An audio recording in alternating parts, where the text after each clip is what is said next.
Okay, welcome everyone. Can you hear my audio okay? Great. Well, I hope everyone's having a good afternoon. We'll just start shortly. We're waiting on just a couple more board members to join us.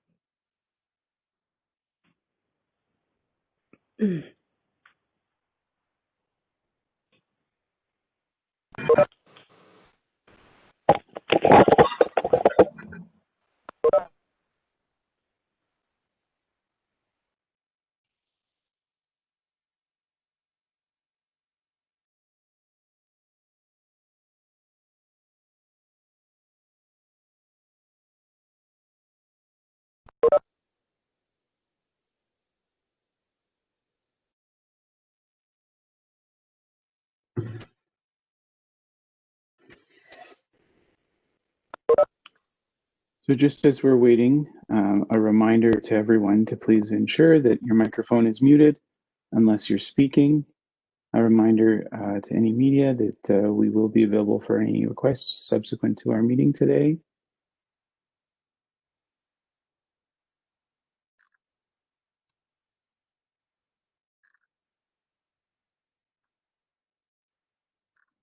And I believe we're just waiting on Mayor Holder, Councillor Helmer.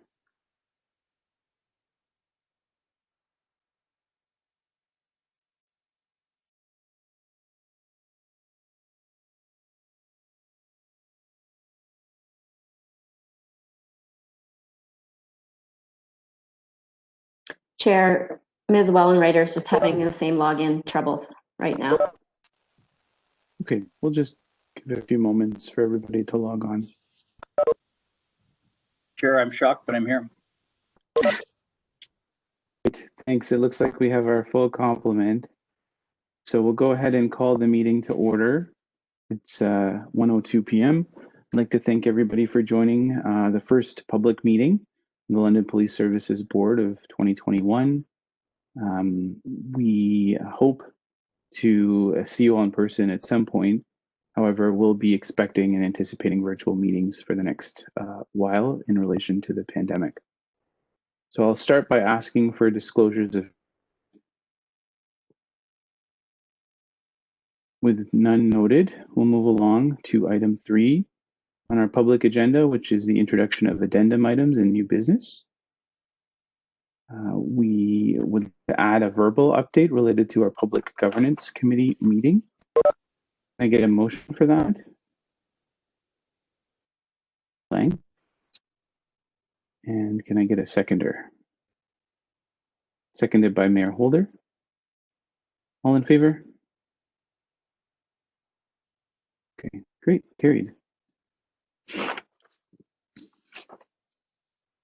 So moving along to item number 4, minutes of our public meeting from December 17th. Can I get someone to move approval?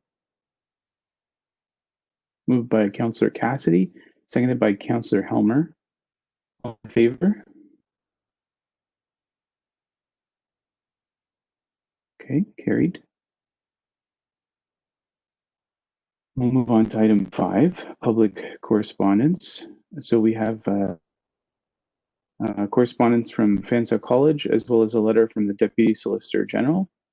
Can we get a motion to receive for informational purposes public correspondence? Moved by Mr. Lang.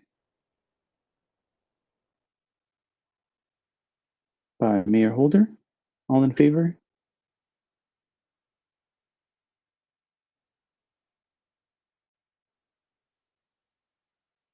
Carried. Item 6, advisory panel applications. So I'd like to provide a verbal update that the board has been actively working to recruit members for our 2 new advisory panels. We had posted this many weeks ago. The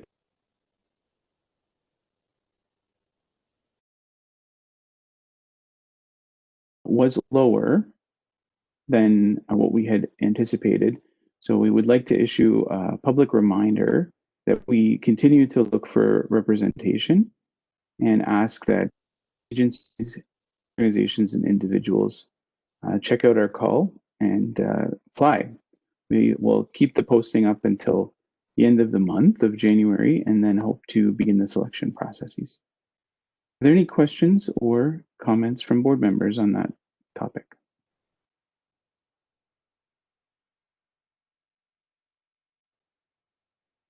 Okay.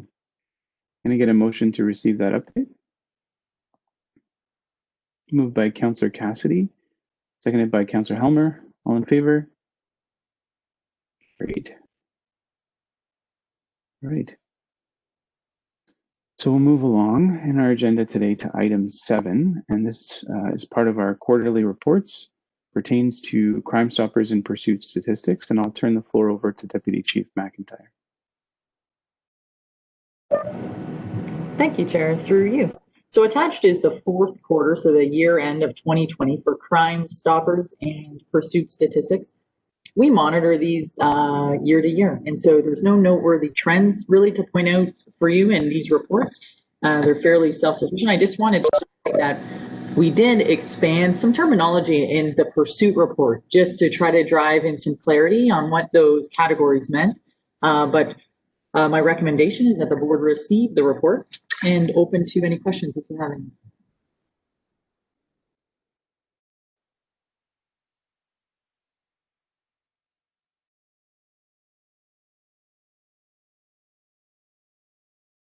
And ask for any questions for Deputy Chief. Okay. I'm sorry if there's technical issues on my end. If I am not coming through, please let me know. Is my audio coming through okay? All right. Okay, so can I get a motion that the board receives this information?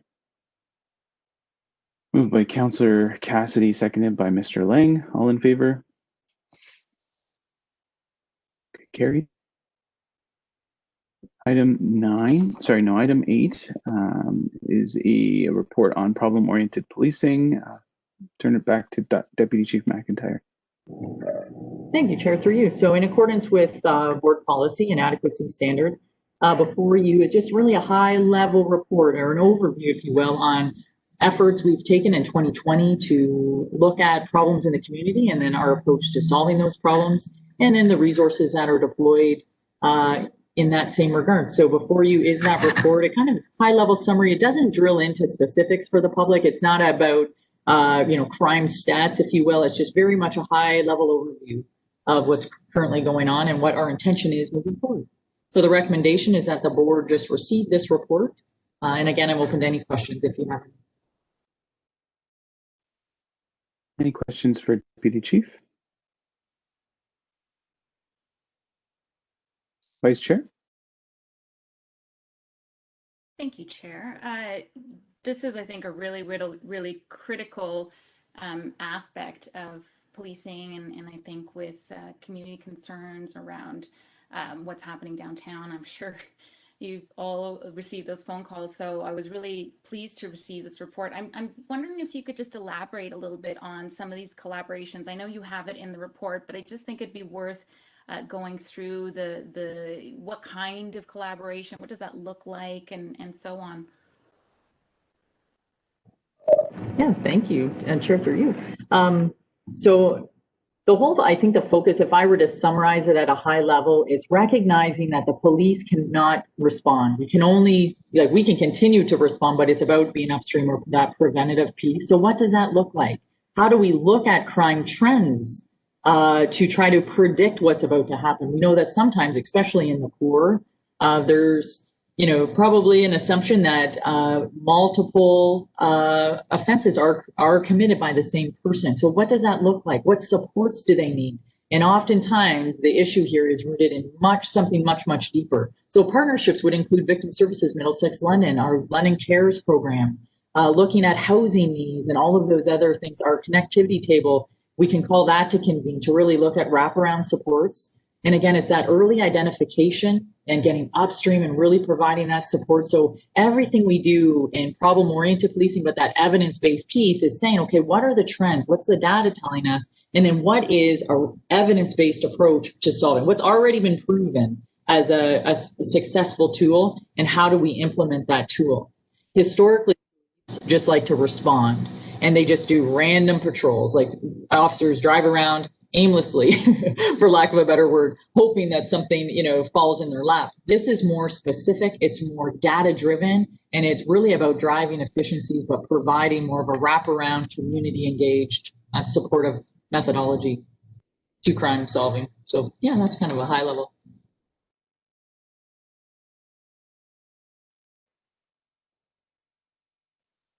Any further questions? Councillor Helmer? Yeah, not a question, but a couple of comments about the report. I think it's similar to what Vice Chair Toth said. I think this is a really important aspect of what LPS is doing, and I really appreciate these reports. I think the example of working with some of the other units to respond to some of the things we saw during the pandemic that were a bit unusual, like the really excessive speeding that was going on, and being fairly nimble in responding and recognizing that was a problem, and then acting fairly quickly to take action to kind of reduce that kind of offense. I think that was a really good example of how agile and responsive the police service can be in recognizing new trends. And I think some of the specific projects that are mentioned, I think that they have been very successful. So I really appreciate these reports. I think sometimes we're not fully recognizing the extent to which we're trying to reorient policing to be, more proactive, focusing on prevention, trying to be responsive to what we see out there, and not only responsive to the calls for service. And that's difficult work. And I wanted to commend the administration for what they've been doing to try and lead that transformation, and all the officers, sworn and civilian members who are fully embracing that and trying to shift how policing is happening in our city. I think it's a really good example of how that can be done. And I think the problem-oriented policing is just one part of that overall effort.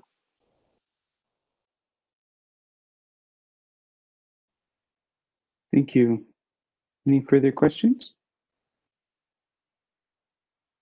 If not, can I get a motion to receive? Moved by Ms. Wellenreiter, seconded by Councillor Helmer. All in favor? Carried. Okay, so as the first meeting of the year, we have a number of these reports, and we're going to move forward with item 9, which is a mandatory report regarding missing persons. Deputy Chief McIntyre. Thank you again, Chair, through you. So the Missing Persons Act, just as a review for everyone, came into effect in 2018. And what that said was that when the police make an urgent demand for records to further a missing person investigation, we need to report on that. So this report outlines what that looks like. So if I take you to some of the data contained in the report, we know that last year we had 889 missing person investigations. Of those 889, 18 times during 18 investigations, police made an urgent demand. So what's an urgent demand and why are we allowed to do that? Maybe would be a question.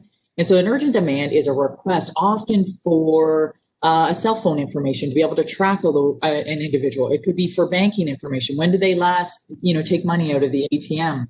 It's not specific information. It just allows us to maybe glean information on their whereabouts. What is the authority that allows us to do that? It's embedded, of course, in the legislation to protect, of course, privacy and all of those issues, but it's about exigency or that urgency. These are not demands made by the police to garner personal information to further a criminal code investigation, but rather to reduce risk, to locate a person. We've had one recently where we actually located the individual with their cell phone. It was an elderly person down by the river. They would have most likely died. They are exigent driven. They are not meant, these requests are not meant to further a criminal code investigation, and it's all about public safety. So we don't use this tool very often, as you can see from those numbers, but they're incredibly important and helpful when that time does come. Incredibly scrutinized, but successful when they're used. So our recommendation is just that the board receive this report, and again, I'm open to any questions.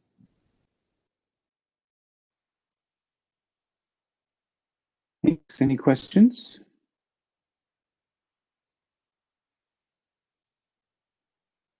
Okay, I'll take a motion to receive. Moved by Councillor Cassidy, seconded by Mr. Lang. All in favor?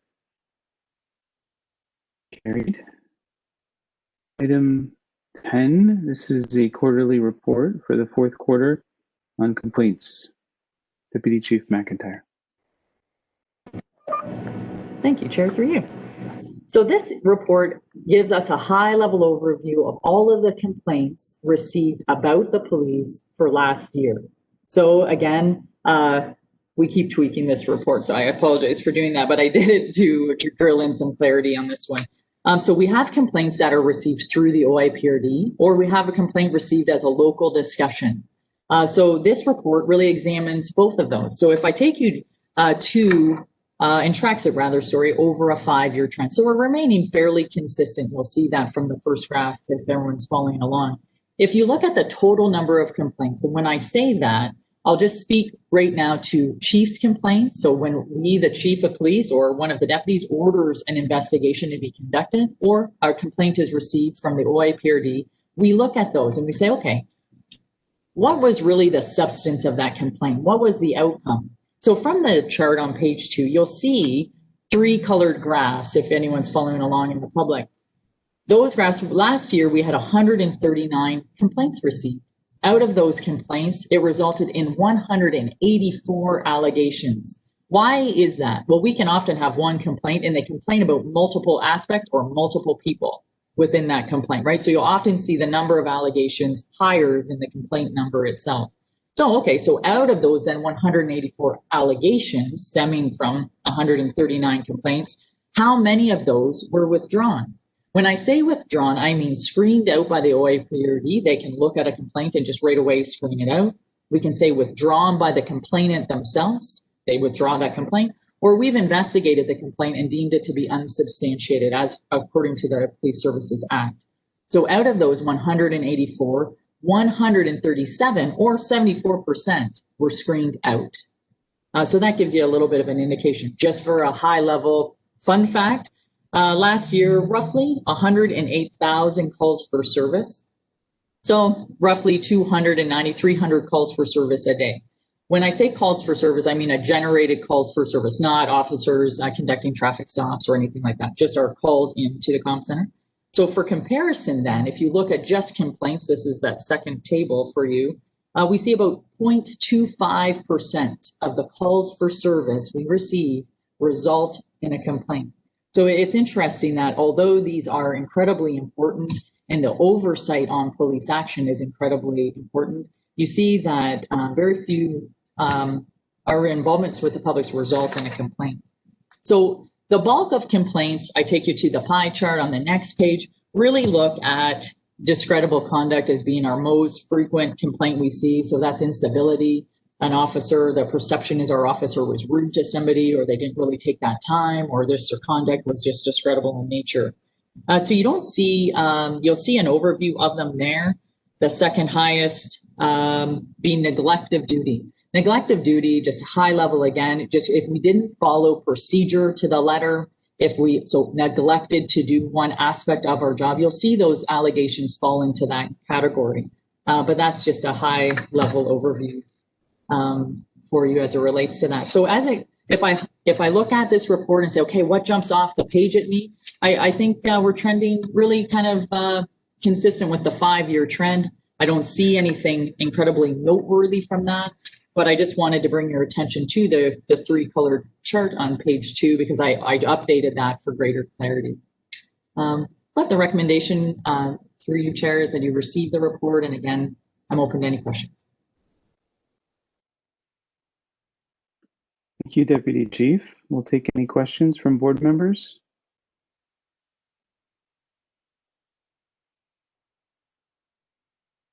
Yes, Councillor Cassidy. Yes, Councillor Cassidy, go ahead. We don't, I can't hear you, Councillor Cassidy. Is that just my end?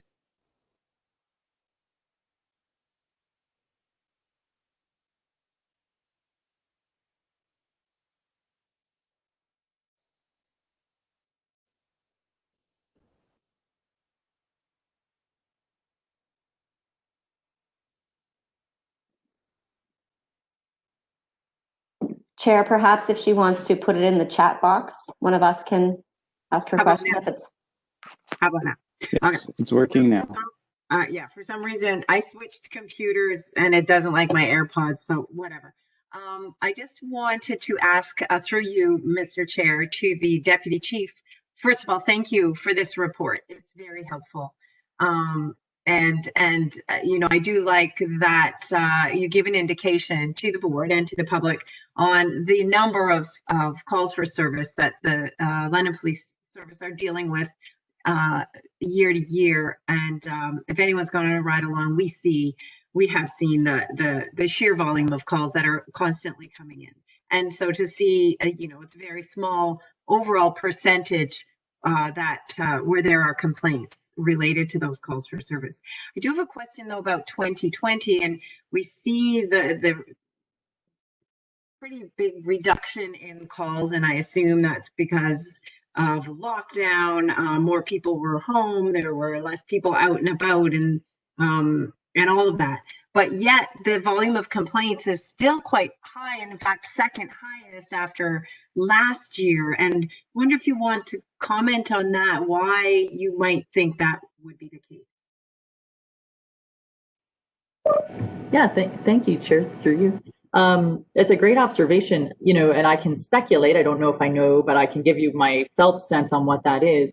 One is a constant communication, education to the public to complain. I think that's one of the biggest drivers, and we welcome that because, you know, when we look at complaints and we look at that building trust in the community, we can't do that if there is a problem, and we can't do that if we're offending people, et cetera, et cetera. So we need to know of those. So I think it is really the biggest driver is that openness to call into OIPRD or to file a complaint online. We know as well legislatively that if a member of the public were to come in or to phone the police directly, we right away provide them with the number to complain through to OIPRD as well. So again, that's that constant stream of education. So the complaints are lower for sure. Why did we see that percentage of screened out go up? You'll see that parallel. So if you look at that green bar in the chart, if I try to explain this better, from say 2019 just to 2020, we saw the complaints were lower, but the percentage, if I just look at the percentage, 67 were screened out. This year, 74 were screened out. So there's more complaints coming in, but there's also more that are screened out or deemed to be unsubstantiated. I think it's through education, but that's a great question.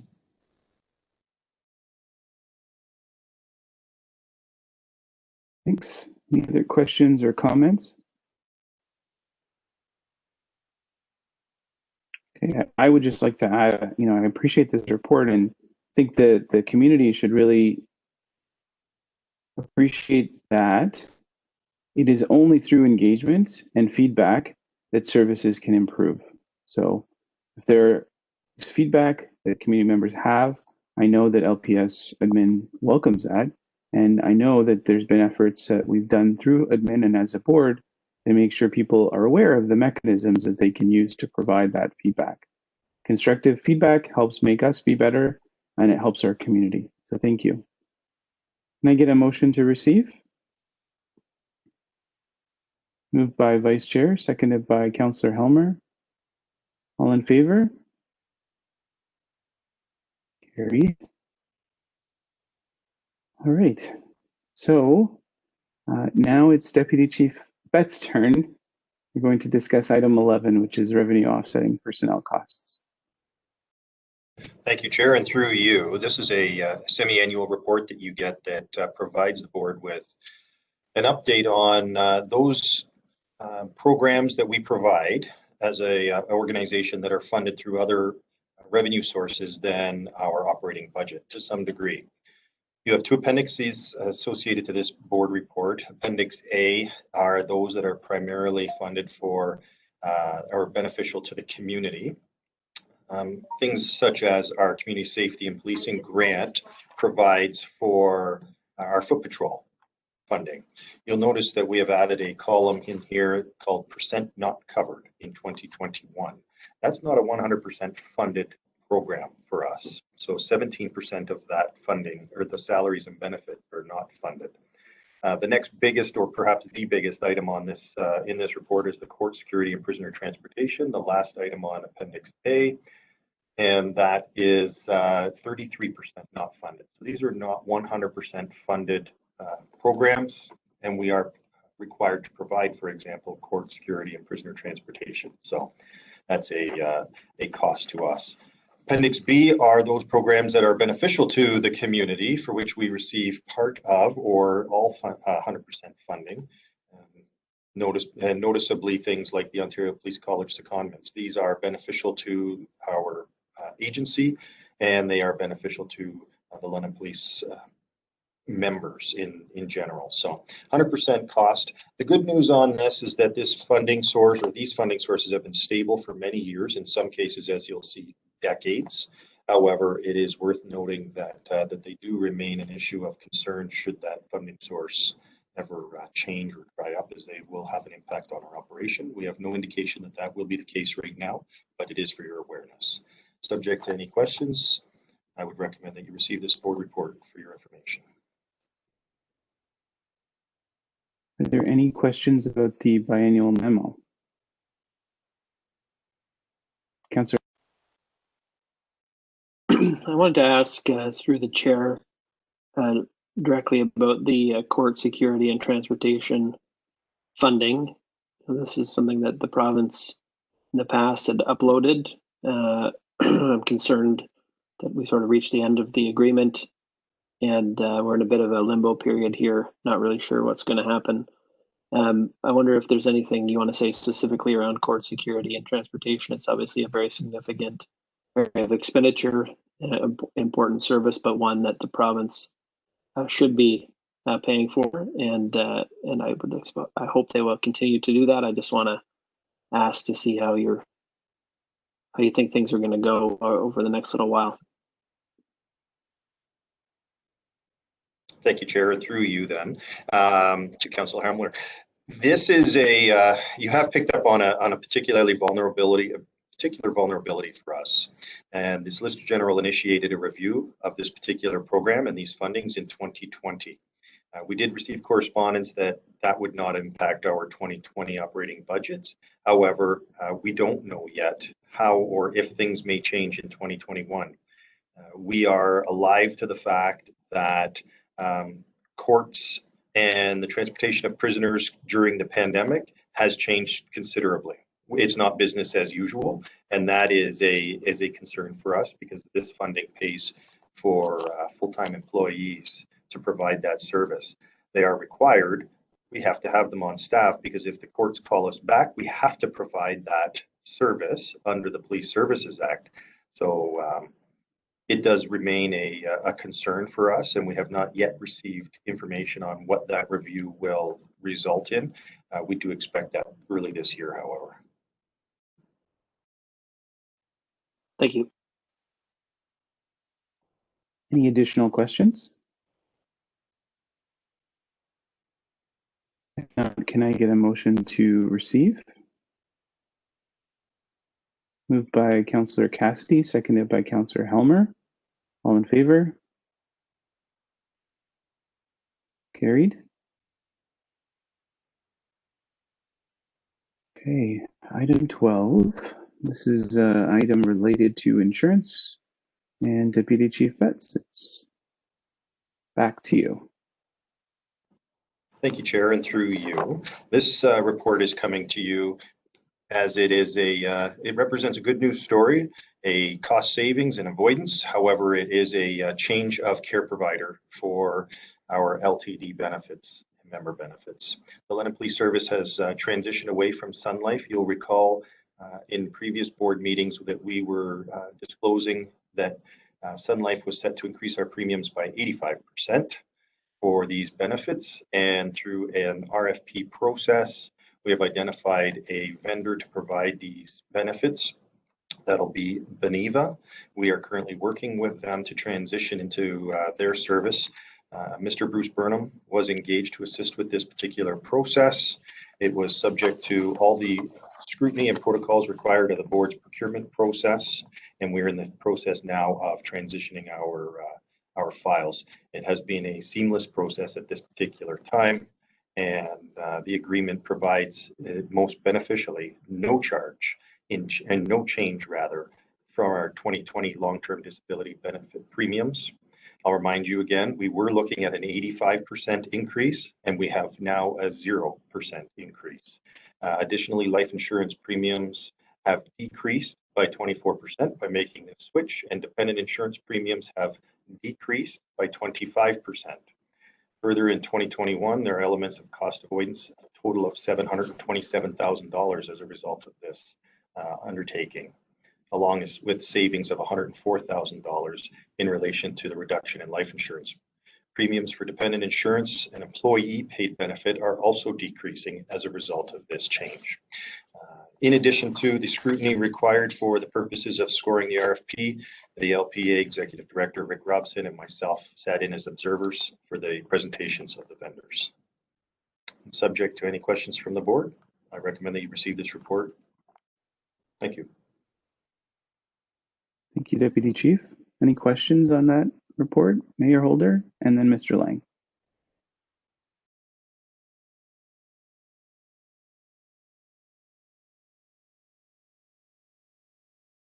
Thank you, Chair. I think this is a very positive story. It speaks to the issue of why from time to time it's prudent to take your employee benefits out to the marketplace. Doesn't always presume a change, but this is one where I think it's great news, especially for the members, as these were employee paid benefits that were impacted. I wasn't sure about one comment that said that there's a limited number of carriers. I would suggest that there's probably a reasonable number, but I think that the background of the new carriers is such with SSQ as part of their history I think is very positive. So I wish them success, and it's never fun. I wish Ms. Darling well. It's never any fun to do a re-enrollment, but but sometimes it's justified. And I'm sure the members versus paying the additional premium, it's a small price to pay for to sign some forms versus the potential increase. So well done to HR and to our broker for their efforts. I just want to give that as a shout out. Thanks. Thank you. Mr. Lang? Thank you, Chair. I'd just like to pass along my congratulations to Deputy Chief Betts and to his team, Kim and Rob and whoever else was involved. You know, when you get a shot across the bow, as we did at renewal with astronomical changes, it's good to know that you can dig in and try to find those savings. One of the questions I did have, and I know it was buried in one of the reports, I shouldn't say buried, but it was in one of the reports. Was there any requirement to dip into our reserves at all this year to offset the overall benefit premium increase? Chair, through you and to Mr. Lang, great question. I don't have the answer to that at my fingertips. I'm inclined to suggest not. Quite frankly, based on what we're currently working on, those year-end financials, and we'll be able to in a better position to provide that, I suspect, next month or March. Thank you. Thank you. Any additional questions on this topic? Okay, so then can I get a motion to receive? Moved by Mr. Lang, seconded by Councillor Cassidy. All in favor? Carried. Thank you. All right. Moving along to item 13. This is in regards to the recent announcement and order at the provincial level, the stay-at-home order. This is an item that was discussed at the board's governance committee earlier this week. And then we'll start off with Vice Chair Toth, followed by Chief Williams, and then Deputy Chief Betts.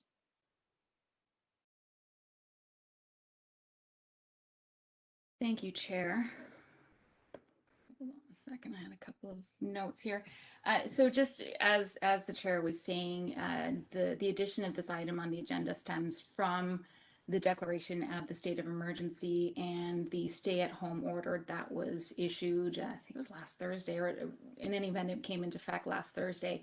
And I'm sure as everyone's aware, when that order was first issued, there was quite a lot of confusion about how exactly that order was going to be enforced, what it was going to look like. There's lots of questions and lots of questions from law enforcement as well.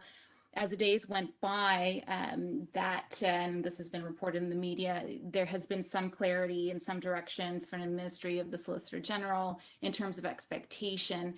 But, you know, the board is aware that there are concerns from the community. And so that was my reason for putting this item on the public agenda today is the opportunity to discuss some of those concerns and just reassure members of the community that the board is fully engaged on this and that we are listening. And more importantly, perhaps, since we're not in the operational end of things, that just in our discussion starting on Tuesday with LPS administration, we've really seen that the chiefs are all fully aware of these concerns, are alive to them, and are really committed to addressing them as they come up. So I do have a few thoughts, but I thought maybe it would be better to turn this over to the chief to discuss first, and then Chair, if you don't mind, I might add a couple of follow-ups. Sure, thank you. So we'll turn it over. Thank you, Chair. So you are correct. It's confusing legislation. It's obviously new for all of us. So I think it's important to put everything in context. So I've gone through this so many times. There's a lot of things I can say, but so first of all, I think we have to keep in mind this is a health emergency. It's not what would we deem a traditional police emergency. Yet it appears to some, again, which often happens, is the police have still become the focal point. But it's really a community effort. So we are part of a partnership with the health unit and with City of London bylaw enforcement, which has gone very, very well since March. So since March of last year when this began, you know, we've been primarily involved in complaint-based activity related to enforcement, mostly large gatherings, so house parties and gatherings that exceed the limit. Everything has been based on what we call the 4 E's. So education, engagement, explanation, and enforcement as a last resort. But like as I said, our enforcement has mainly been for large gatherings, and bylaw and health picked up the rest. But really, with the stay-at-home legislation, not that much has changed when you actually dig into it. The legislation is simple: stay home unless one of the many exceptions applies, and there are many exceptions, and many legitimate reasons why individuals may be out and about in the community, and most people know what they are. So it's not a matter of our officers, you know, going out randomly stopping motorists, cyclists, or pedestrians. That's not what's happening, and we're not doing that. And direction has been conveyed to the members and our community that that's not our plan. It's educate, explain, and engage with individuals in the course of our duties as we normally do. And obviously, when we get complaints, we need to respond to them. And this has worked well. The majority of citizens are complying. They really are. We deal with the 1%, like we normally do with all of our activity. We deal with probably 1% of the citizens and everything. So we know that some members of our community have experiences and perceptions that are valid, and we're not discounting them when some people indicate they may be fearful of differential treatment or biased enforcement. So we're very sensitive to that. We understand that, and we hear that. But you know, we've messaged loud and clear to the community and our members repeatedly, even before COVID began, about our commitment to bias-free policing. And this stretches back long before COVID, goes back a number of years, but obviously the last few years it's been a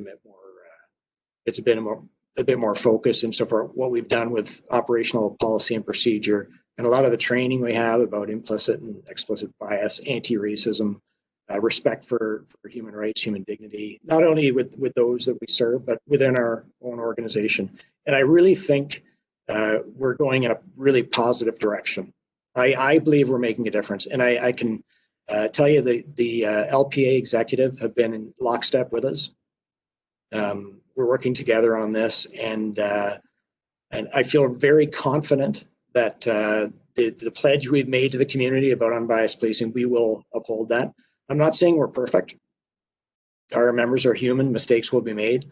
So I can't guarantee anything except that when a complaint or an issue comes to our attention that suggests some type of disproportionate treatment or targeting or biased activity, then we will address it in a timely manner and appropriately, and we'll learn from it, we'll correct it, and we'll move on and be better because of it. But I'm really positive about the direction we're going. We haven't had any issues that I'm aware of since March with any of this legislation that has suggested any type of untoward activity. But we're sensitive to the concerns.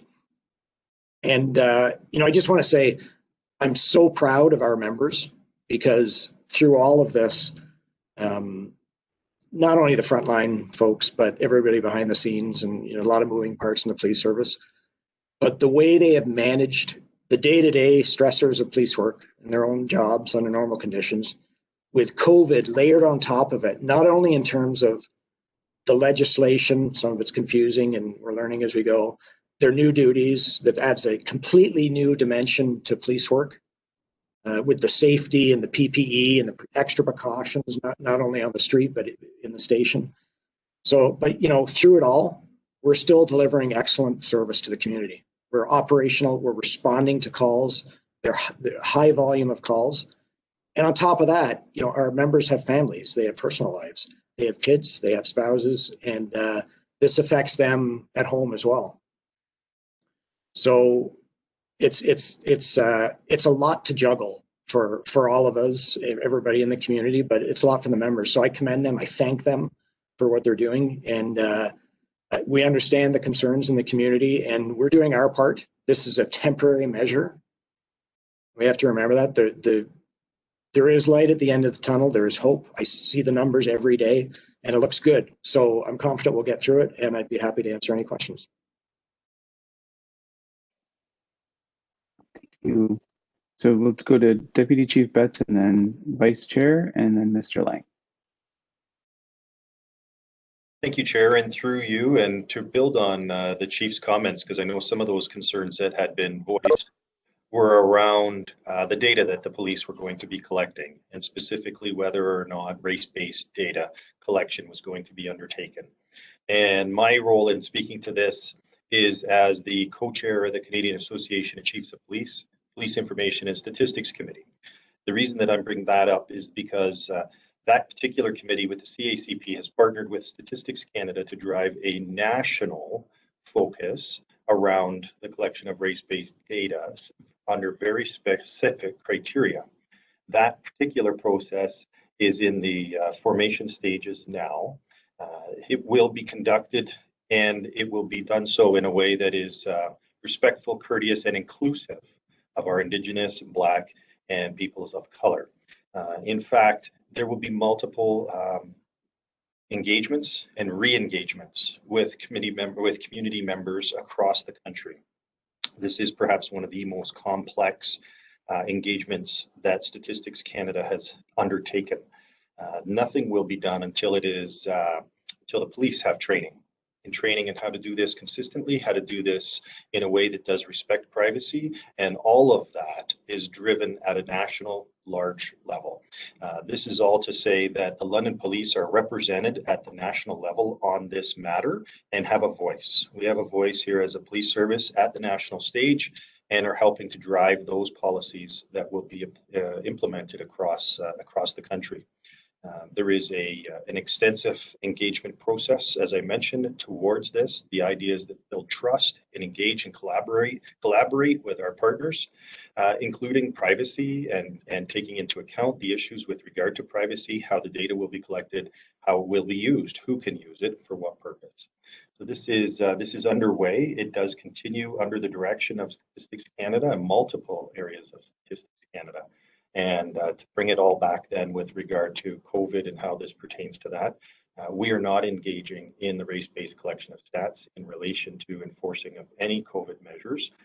Currently, the Anti-Racism Directorate here in the province of Ontario directs that to be done for the police in two ways only, and that has to do with our use of force recording and reporting, and then of course, as we are well aware of, collecting identifying information in certain circumstances, prohibitions and duties regulation made in 2016.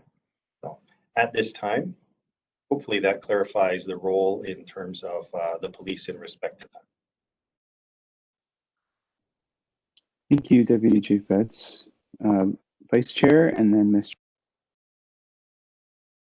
Thank you, Chair, and through you.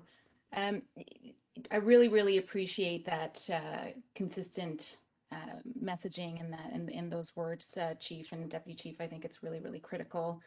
So the first thing I just want to highlight some of what you're saying and just say that it really strikes me that when you're calling this a health emergency, that I'm sure the police didn't seek to become, I don't know what you would call it, COVID enforcers, I suppose.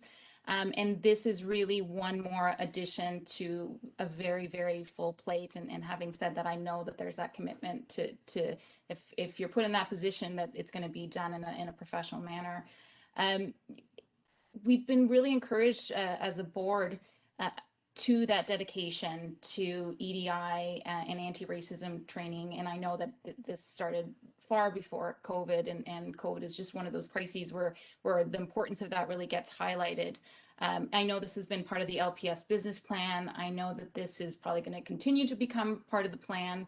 And I'm also really pleased to hear that there's going to be that expanded collection of race-based data, hopefully coming down at some point, because I think that'll be a very important part of equity and bias-free policing and evidence-based policing as well. The final point I want to make is it's my impression from some of the conversations that we've been having is that the main enforcement really does still remain with bylaw officers more so than police. In my understanding is that, and I'm happy if somebody corrects me, but my understanding is that they don't actually receive the same level of EDI anti-racism training that LPS members receive. I believe that LPS has actually offered this training to bylaw, and I'm just wondering if we've heard back on that, if it would be worth the board sending a formal invite. You know, we have the training in place. If they don't have that training, and I think it's really something that everybody in any kind of enforcement position or any kind of community engagement position should be receiving. So I don't know, Chief, if you could give us an update on that. Sure, thank you, through you, Chair. Just to go back, so when I say it's not a police emergency, it's a health emergency. It is obviously a health-related emergency, but it's definitely a community response. And I'm not trying to insinuate in any way that we shouldn't be part of it, because we absolutely should. We're out and about more than anybody just because of our numbers, and we should be part of that response. But it's not, as you alluded to, it's not really why people signed up to be police officers, to check to see if people have masks on and they're standing 10 feet apart at the Costco. So so we're part of the response, and that's fine. With relation to our training, so we have a great deal of training, which the board is aware of, that we've had over a number of years. We have opened that up in the past to other agencies, educational institutions, including city bylaw and others, and we've piggybacked on their training. They've come in to our building many occasions. I have spoken to Oris Catholic last year, well, it would have been last year for sure, spring of last year, and offered if his staff or he was interested in jumping on any of our existing training. So the offer's out there. That has not happened to this point. I can't speak to the training that they have. I believe they do have some training with relation to what you're speaking of, but it remains an opportunity available to them. Thank you. We'll go to Mr. Lang and then Councillor Cass. Thank you, Chair, and through you. Mine is more of a comment. It does echo what Vice Chair Toth has said, but I've listened to numerous interviews that the Chief has done over the past week, and I just wanted to compliment him on his level of professionalism, his consistency, and his decisiveness with regards to how this whole matter is going to be addressed. You know, this pandemic, there's no playbook to this. None of us have been through it before. And a lot of decisions have to be made on the fly. And I just think it's very important that, at least for myself, I would like to pass along my thanks to the Chief and his members. I think that they've dealt with this issue in a very professional manner, a very fair manner. I would also like to comment on the interviews that I've heard. Is that the Chief's commitment to bias-free policing is something that's been made very, very clear. And it's something I'm very proud of as a member of the Police Services Board, that this is front and center, not just in the pandemic, but in the way that we go about our business, acknowledging the fact that there's an issue. And I don't believe the Chief can do any more. I think he's making great progress in this regard with regards to his ongoing training. And as a member, I'm very proud of the direction he's taken, the leadership role he's taken in this community, and especially the way he's communicating those directions to the community in general. So Chief, I'd like to congratulate you. I'd like to put my thanks out to your members who are putting themselves at risk every day in these unprecedented times, and just keep up the good work. Thank you. Councillor Cassidy? Thank you, Mr. Chair. And just want to add to what both Susan and Jeff have said. You know, it may not be a typical police issue, but when stuff happens in society and we don't know where else to turn, it generally falls to some degree on the police service. So this is, you know, what tends to happen, and as always, the police service steps up and takes on the role. So, you know, I agree with everything that's been said. The dedication and commitment of the chief and the deputy chiefs, as well as every member of the force, has been commendable. I know I have a niece and a nephew who are in policing. They're police officers with different services. They're not in Linden. And I know from the beginning of the pandemic, when things were very unsure and scary, right up till now, where they, if anything, they've gotten scarier. I've heard from them. I've spoken to them about their role, and they get up every morning and they put their uniform on and they go to work and they don't question the work. And I know it's the same with London Police Service members. So it's the job that they've chosen, and they do it with dedication and pride. As far as training goes, and the training for specifically municipal law enforcement officers that report to ORIST, I had taken note of that. This did come up in governance committee for members of the board that weren't at the governance committee meeting. We discussed this somewhat, and I do have a note that I plan to bring it up with the city manager to discuss what training they do have and to talk about the offer that has been made multiple times by the chief and other members to spread this training around. Depending on the response I get from city manager, the next step would be to bring it up to a standing committee of council and find out what kind of training is going on, and would municipal law enforcement officers what might be the next step if we see them participating in this way. So something coming from the board, that would be me in my capacity as a city councilor. So something coming directly from the board to encourage this kind of participation in the training might not be a bad idea. It could be seen as sort of a two-pronged approach, but I leave that up to the board. Thank you. Is there a motion that a board member would like to make to that effect? In regards to Mayor Holder? Thanks. I think the suggestion that Councillor Cassidy had first is the right one. Let's approach the city manager and get a sense of where we are before we provide direction, knowing that without knowing that in fact some of that may well be taking place. Just trying to take the thoughtful steps to get us to where I think she's thoughtfully suggesting. Thank you, Mayor Holder. Are there any additional comments or questions? I just did want to turn the chair over to the vice chair just to make comments as a board member. Yes, please go ahead. Thank you. And so I too wanted to express my personal appreciation to Chief Williams. I think within our community, we have a lot of emotion right now. This is a moment that many people are struggling with. We have a level of anxiety, and nerves are frayed and fraying further.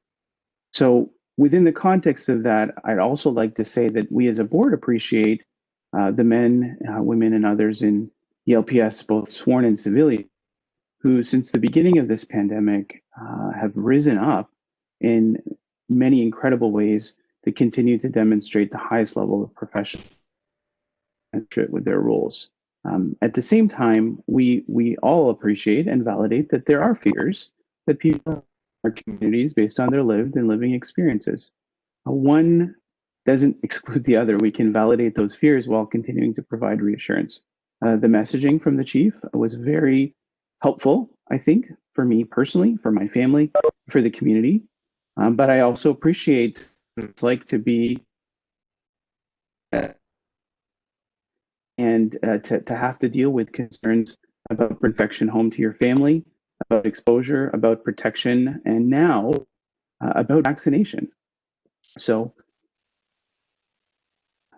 a bit of a roller coaster already. We do know that there's a light at the end of the tunnel, and the work that we continue to do about bringing and building trust and well-being actively, I think is a commitment to our board, and I'm proud to be a part of this board as we move forward with that. So thank you, and I'll take the chair back.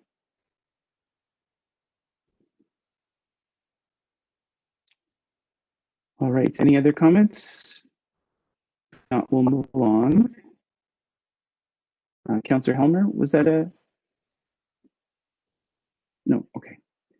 Okay, item 14 is the year one report of the activities of our LPS psychologist, Dr. Khan. Turn it over to Deputy Chief. Thank you, Chair, and through you, I'll first apologize that Dr. Khan isn't able to join us as we'd hoped. He'd been unexpectedly called away, such is the nature of his business. So just at a very high level, I will just reiterate that Dr. Khan joined the LPS in 2019. And we know that personnel costs are the greatest investment of the London Police Service, and it stands to reason that care for the well-being of that most valued asset is our priority, and we appreciate the board's support in this. Dr. Khan has been engaged in a number of activities to get acclimated to the LPS and has established his presence here in support of our members. During this time, he has introduced enhancements to get that are beneficial to both our members and the organization.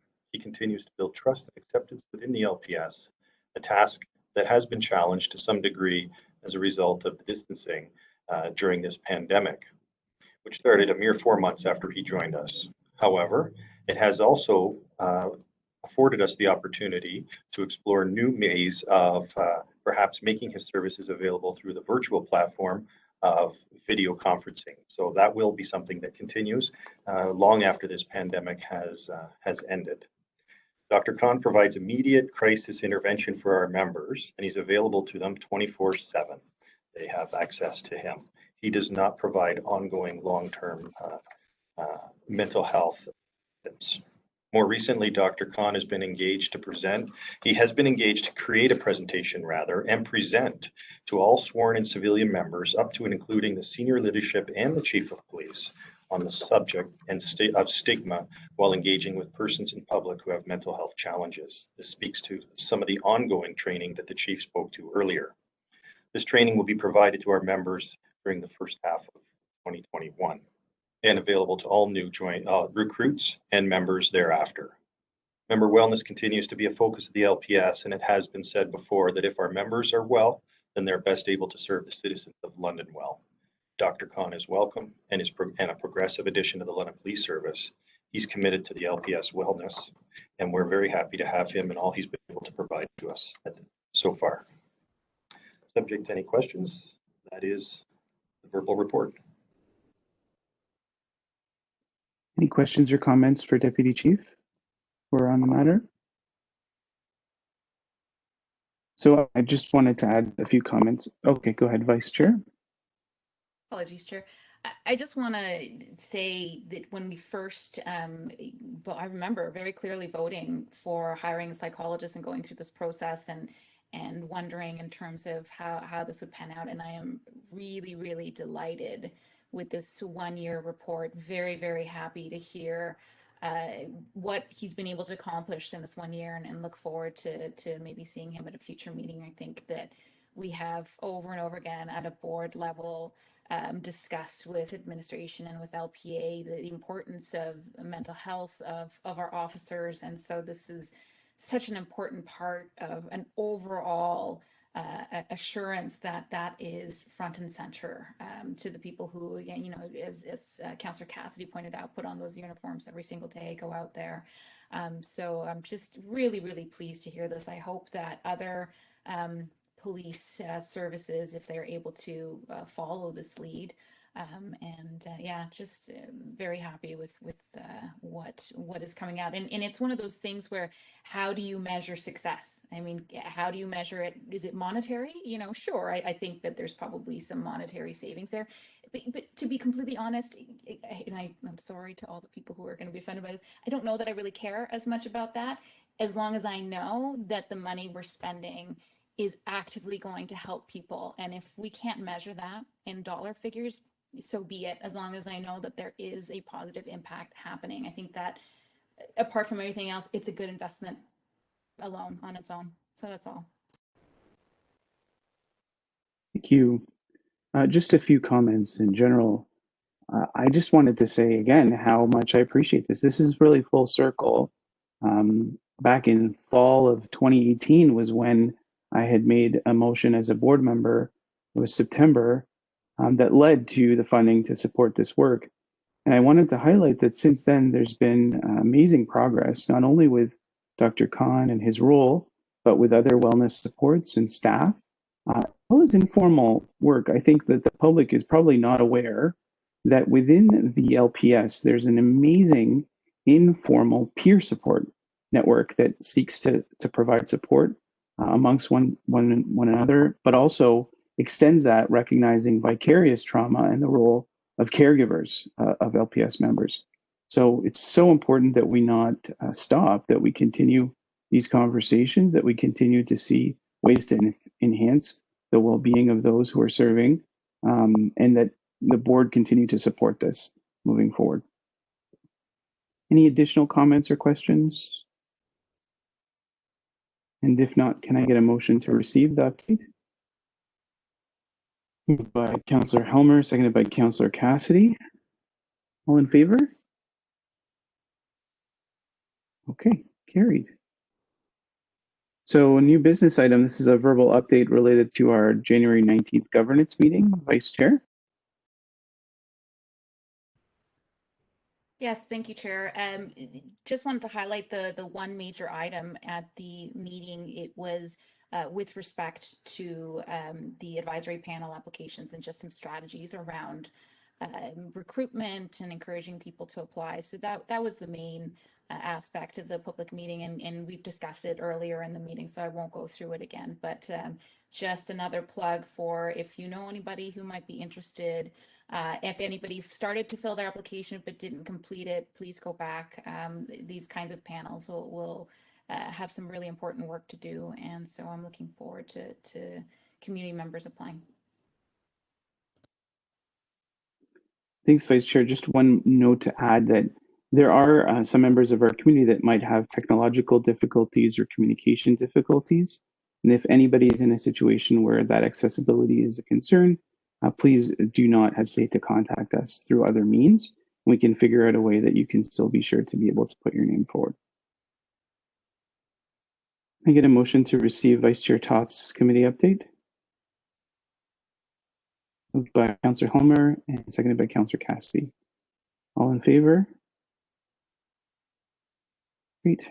All right, so we have to add another new business item. As per legislation, at the first meeting of the year, the board elects a chair and vice chair.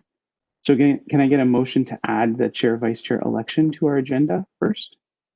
Moved by Mr. Lang, seconded by Councillor Helmer. All in favor? Agenda, there we go. Carried. Mayor Holder is no longer on the call, is that correct? Did he drop off there? Okay. All right, so we'll now call for nominations for the role of chair. Chair Toth. Thank you, current Chair Sakara. It's my utter pleasure to renominate you, Chair Sakara, for another year. As the chair, just on a very personal note, if you allow me, I know that you don't like taking a lot of credit for yourself, but when you started the chair role last year, within a couple months, COVID hit, and it was quite an intense, tumultuous year. Lots of community engagement happening, lots of concerns, and I just want to highlight that we have, and I think I can speak for the board, but obviously others can mention this as well, but I think we've truly been honored to witness your leadership, witness your compassion, your professionalism, your thoughtfulness, and it would be my pleasure to have you serve as our chair for another year. Thank you so much. I appreciate that, Mr. Lang. I'd like to second that. Thank you. All right, so we'll call that to a question. All those in favor? Great, thank you. I appreciate the honor and the opportunity to continue to serve. And with that stated, we'll call for nominations for vice chair, and I'll start us off by nominating current vice chair Susan Toth as vice chair for another year, and express my gratitude to you for being a partner in this work, for being someone to provide support to me through the ups and downs of the year. And it's my honor to nominate you. I'll take a seconder for that. Seconded by Councillor Cassidy. Councillor Cassidy. Thank you. And I just want to say thank you to both of you for the work that you've done for the past year. And I'm very happy to see you continue for another year in this work. I don't know if people realize outside of a board like this how much work is involved in the chair and then vice chair. Susan is always there to back up the chair, and also chairs the newly formed governance committee as well. So there's a lot of work involved, and you two do it with passion and compassion, as Susan said, and it's important work, and I thank you for the work that you've done, and look forward to you guys keeping on doing that work. Thank you. Any other comments? Okay, we'll call that to a question. All those in favor? Carried. Great. Thank you so much, everyone. So, as per my understanding, that's the conclusion of our business today. Again, we will post this online so that it's available for viewing.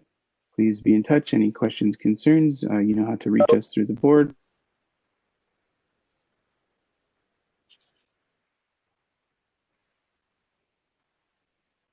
Moved by Vice Chair Toth, seconded. Screen froze here. Seconded by Councillor Helmer. All in favor? Carried. Thank you, everyone. We'll see everybody again next month. Take care and stay safe.